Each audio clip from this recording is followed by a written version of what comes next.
Senator from Alaska. Thank you, Mr. President. I rise this afternoon to congratulate my colleague from Alaska, Senator Begich, and recognize his maiden speech here on the Senate floor.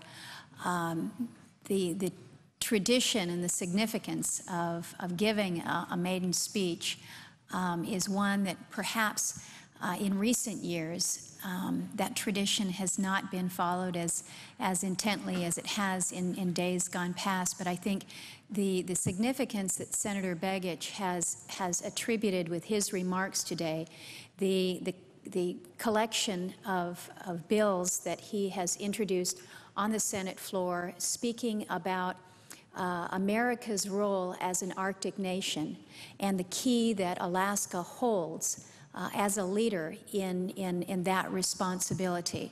I appreciate what he is doing to shine the spotlight on these issues, whether it's how we deal with the impacts of climate change, whether it's how we deal with the health consequences, how we deal with renewed and increased commerce in an Arctic that is potentially ice-free.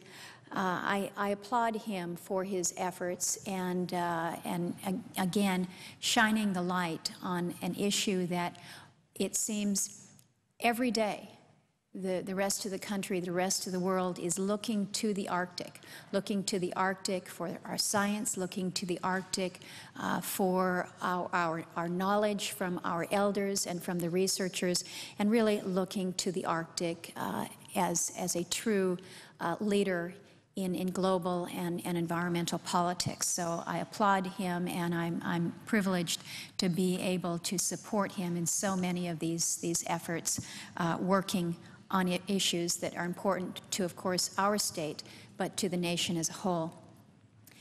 My colleague has mentioned the death and the passing of a very, very dear friend, and I just wanted to take just a moment here this afternoon to also acknowledge the passing of Lou Young.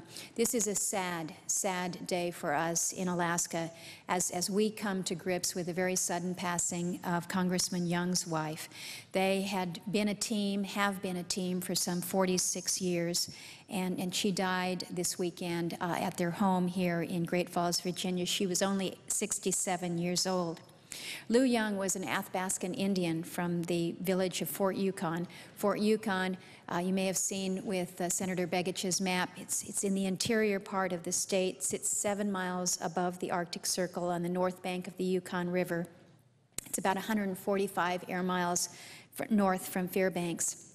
Congressman Young met Lou in Fort Yukon. This was back in the days when he was a tugboat captain operating a barge operation carrying products and supplies up and down the river, and Lou was a bookkeeper. Don taught in the wintertime at the BIA schools, and again, Lou was the bookkeeper there in the village. They met, they married, and 46 years of really honest, wedded bliss. And I have to tell you, Mr. President, it's not often that you can look at a couple after 46 years of marriage and still see the love and the gleam and the warmth between two individuals, one for another. And every day you saw that. And if Lou wasn't with Don, Don was talking about Lou. He used to joke when he was in his campaigns, he would say, you know, you get two for the price of one. And he wasn't kidding.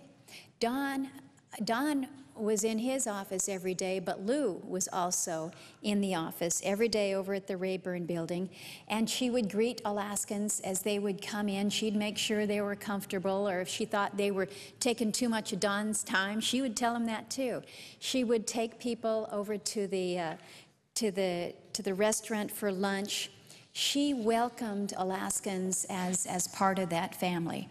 We've got a very close and intimate relationship with those who represent us here in Alaska. I think as my new colleague here is recognizing, we're a long way from home, so we kind of band together.